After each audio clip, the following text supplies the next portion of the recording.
미래를 보는 장 JTB. 안녕하세요. JTB 제입니다. 오늘은 그 무역전쟁 관련해서 최근 소식을 전해드리려고 합니다. 해당 내용은 10월 13일 날 제로 hedge에 올라온 내용이고요. 트럼프 행정부가 중국에서 출하되는 전체 제품의 절반에 대해 최고 25%의 관세를 부과함에 따라 미국 완구 산업은 혼란에 빠져들고 있다. 저번 달인가요? 트럼프가 결국 그 2천억 달러의 규모의 관세를 추가로 부과하면서 거의 중국에서 미국으로 수출하는 품목의 절반에 가까운 내용들이 지금 관세가 부과되고 있죠.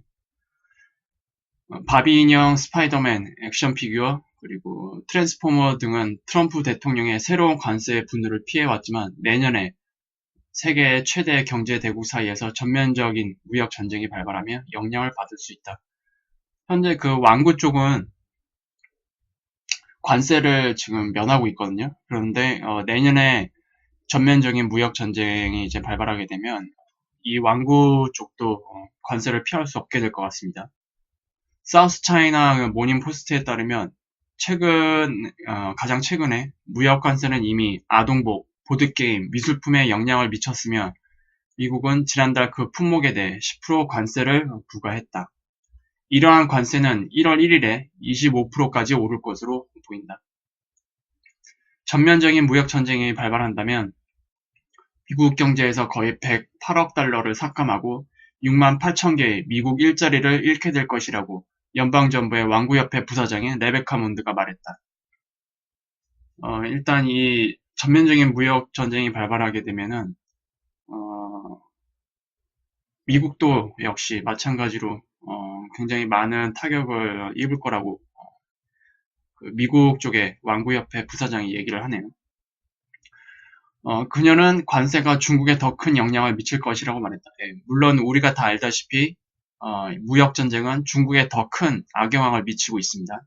하지만 그 대부분 언론들 그리고 보수 쪽에서 무조건 그 미국은 피해가 없다. 미국은 또는 뭐 피해가 별로 크지 않다. 이런 식으로 몰아가고 있기 때문에 그 부분들을 미국 사람들의 입을 통해서 여러분들에게 이야기를 하려고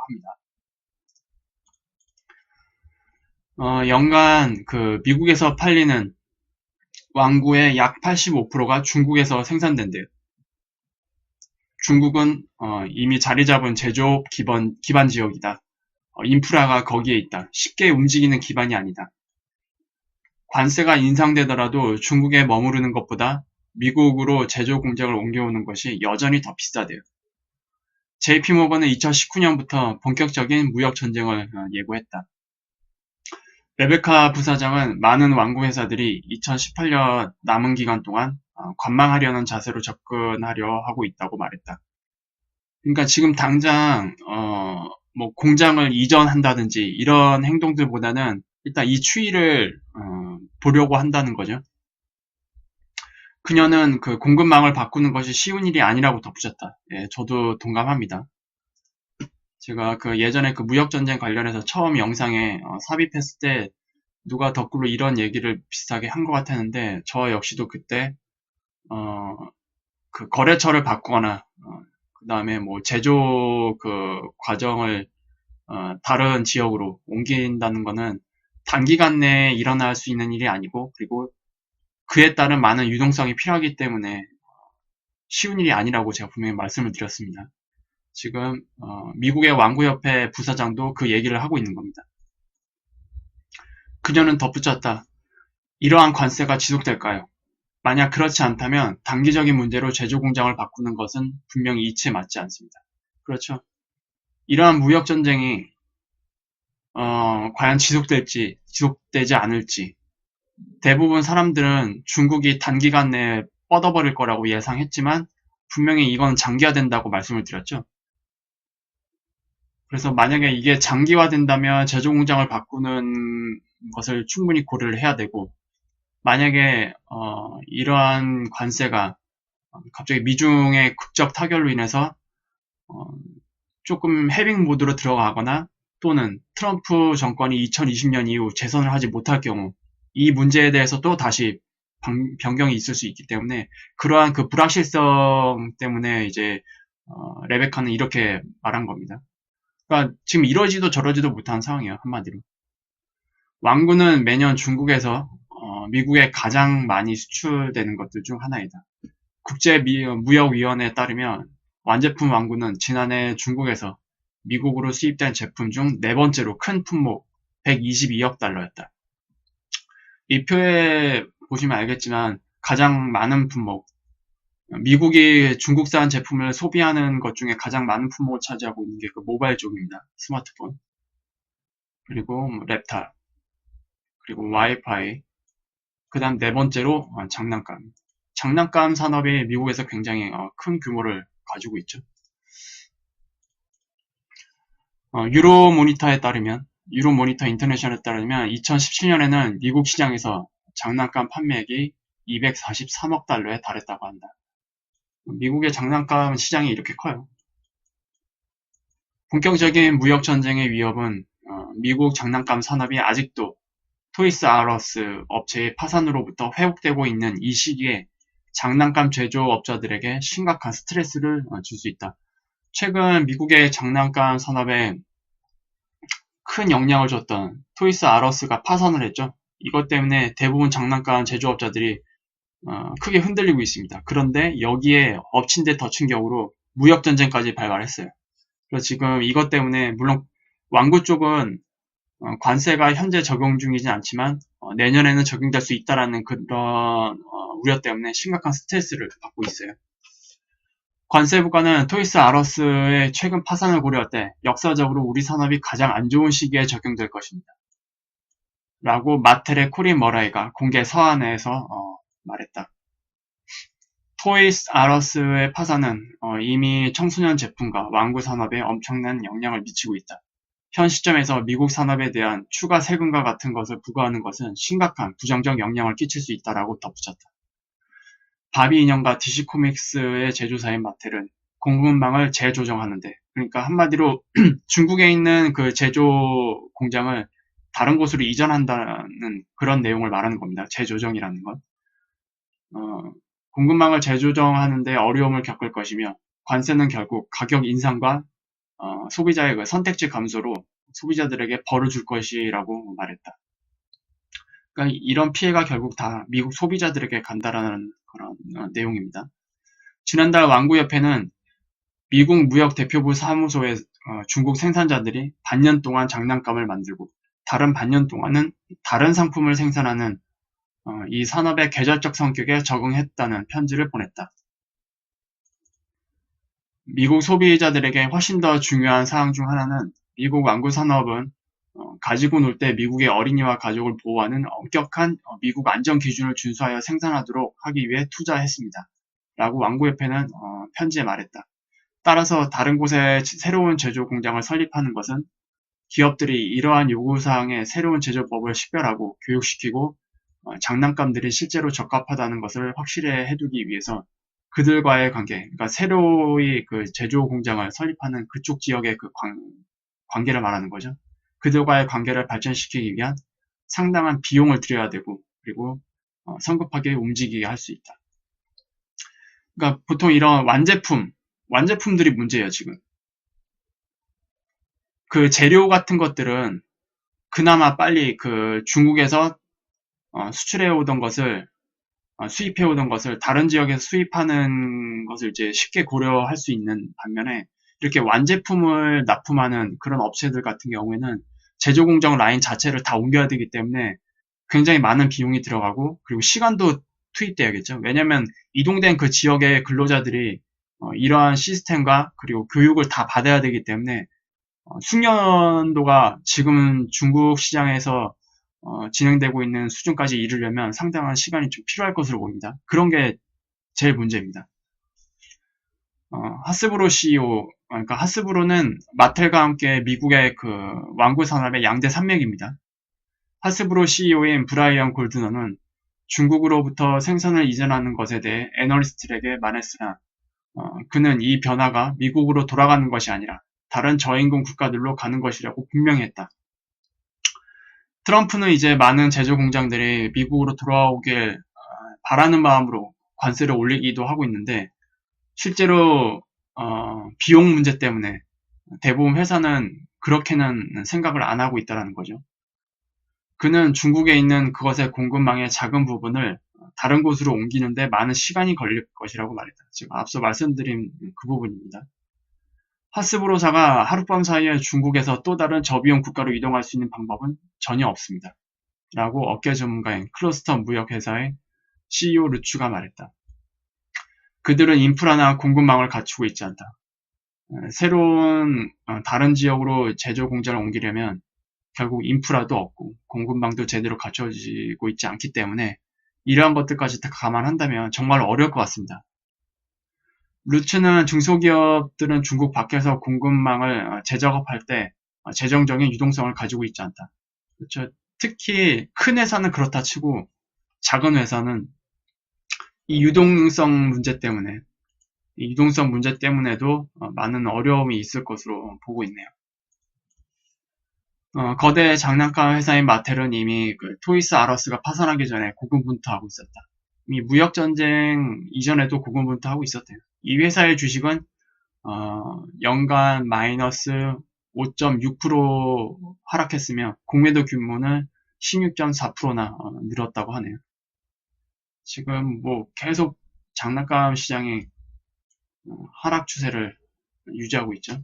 그리고 지금 굉장히 중요한 라인 그 부분에서 움직이고 있는 것 같네요. 루츠는 또한 그 마텔이 파산을 신청하지 않을 것이라고 말했지만 전면적인 무역 전쟁은 마텔이 경쟁자인 하스브로에게 인수되는 것에 대한 논의를 다시 부활시킬 것이라고 말했다.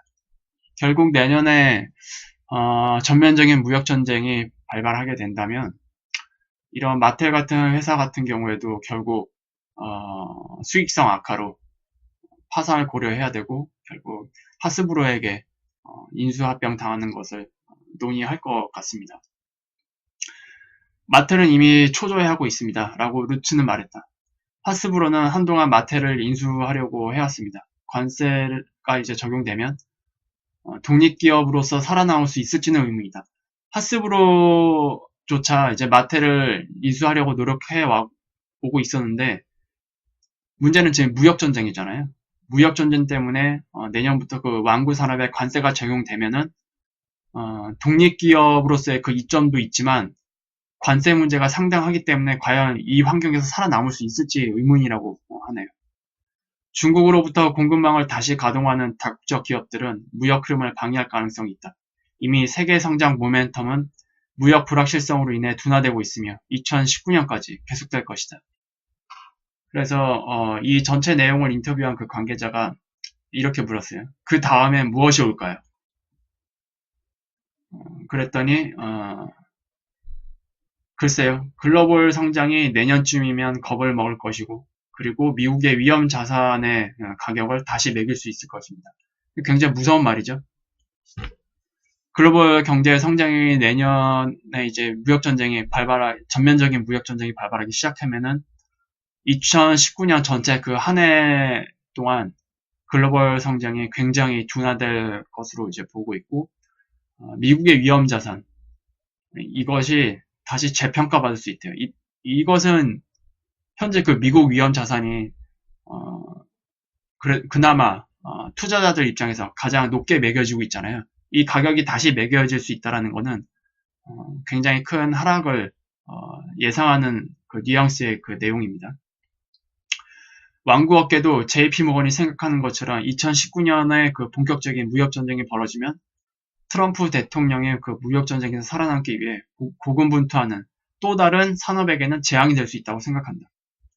참고로 미국의 농부들은 방금 구제의 금융을 받았다.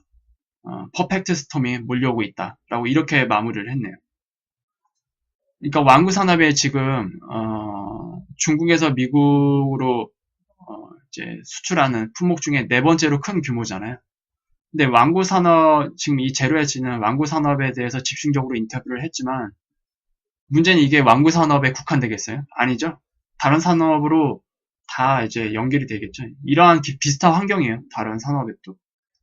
그리고 미국의 농부들. 그러니까 뭐 중국이 미국으로부터 수입을 해왔던 대두나 그 옥수수 같은 것들을 중국은 이제 전면적으로 다 수입을 이제 제한을 시키고 다른 나라로 다 이전시켰죠. 그러면서 미국 농부들이 타격을 받았습니다. 그래서 결국 미국의 농부들은 구제 금융을 받았어요. 마찬가지로 중국에서 미국으로 수출하는 품목 중에 이런 형태, 그러니까 1차 재료죠. 1차 생산되는 품목 중에서도 이런 미국 농부들과 같이 구제 금융을 받아야 하는 중국 기업들도 분명히 많을 겁니다. 결국 뭐예요? 제가 말씀드렸죠. 계속 서로 죽고 죽이는 그런 게임이다. 승자가 없다.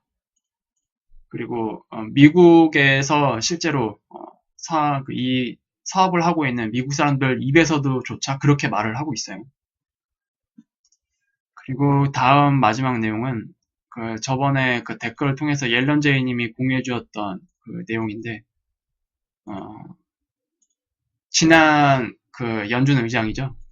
옐런 의장도 한국 입장에서 신흥국 위기보다 무역전쟁이 더 위험한 상태다 라고 진단을 내렸습니다. 대충 이 내용은 중요한 내용만 한번 볼게요. 일단 그 미국과 중국과 무역전쟁이 심화하면, 그러니까 마찬가지로 2019년을 얘기하는 겁니다. 심화된다라는 얘기는. 중국뿐만 아니라 미국도 소비와 투자가 줄어드는 악영향이 커질 것이다 라고 전망했다. 그러니까 미국도 악영향이 커질 거래요. 2019년부터. 그리고 한국 경제도 보호무역주의 강화로 인해서 교역 감소에 부정적인 영향을 받게 되면 이것이 신흥국 경제위기 전형 가능성보다 클 것으로 내다봤다. 그는 또한 미국 연준이 현재 2에서 2.25% 수준인 기준금리를 서너 차례 더 올릴 것으로 예상했다. 다만 일부 우려와 달리 미중 간의 본격적인 통화전쟁이 시작될 가능성은 낮은 것으로 진단했다. 이제 쭉 내용이 이제 이어지고 있다가 미국의 경제와 세계의 경제가 전반적으로 좋은 시기라고 진단하면서도 미중 무역전쟁이 신흥국 경제 위기 가능성과 함께 세계 경제 양대 리스크라고 지적했다. 그는 관세가 높아지면 미국 소비자가 중간재 가격 인상으로 어려움을 겪고 불확실성이 커지면 기업들의 투자에도 악영향을 줘서 결국은 미국도 부담을 크게 느낄 수밖에 없다 라고 얘기를 했어요. 그리고 이 영향은 다시 중국으로 또 넘어가고요. 중국으로 넘어가게 되면 신흥국에도 또 다 넘어가겠죠. 네. 그러니까 도미노로 다 지금 이어지는 겁니다. 이 미중 무역 전쟁은. 중국만 문제가 되는 게 아니고 미국도 문제가 되고 중국도 문제가 되고 중국이 문제가 되면서 신흥국 전체로 다 확산되는 그런 매우 안 좋은 구조를 가지고 있어요. 그리고 한국과 대만 등 아시아 국가가 대중국 중간재 수출 감소의 영향을 받을 수밖에 없는 상황인 것을 지적하면서 도널드 트럼프 미국 대통령이 미중 갈등을 완화할지는 알 수 없는 일이라고 덧붙였어요. 예전에 그 1997년 같은 동아시아 국가로의 그 전형 가능성, 그러니까 이때 IMF를 말하는 거죠. 그런 식의 그 전형 가능성은 낮을 것이라고 진단했습니다. 일단. 하지만 특히 한국 경제에 대해서는 거시경제와 재정이 견고하고 외환보유액이 탄탄하며 금융 감독이 잘 되고 있다라고 평가하면서도 립서비스를 그래도 한번 해줬네요. 1997년처럼 급작스러운 위기가 아예 안 온다고 보장할 수는 없다. 참 말이 웃기죠? 공식 언론에 인터뷰를 하는 거기 때문에 나쁜 말만 할 수는 없고 살짝 돌려서 얘기를 했어요. 옐런 의장이. 신흥국 위기 전형 가능성보다 중국의 무역 규모가 줄어들 경우 한국 교역 축소로 이어지는 악영향이 더 클 것으로 덧붙였다. 이로 인해서 갑작스러운 그 외환 위기가 안 온다고 보장할 수는 없다라는 얘기겠죠, 결국. 그래서 어쨌든 우리나라 경제에도 당연히 악영향이 있을 수밖에 없다라는 걸 말씀을 드렸고요. 제가 지난 금융위기 해외 여러 전문가들을 그 말들을 인용을 할 때 공통적으로 다 언급한 게 뭡니까? 금융위기를 앞당길 수 있는 변수, 다 미중무역전쟁을 거론했었죠. 미중무역전쟁을 다 공통적으로 거론했었어요. 금융위기를 앞당길 수 있는 유일한 변수다, 이게.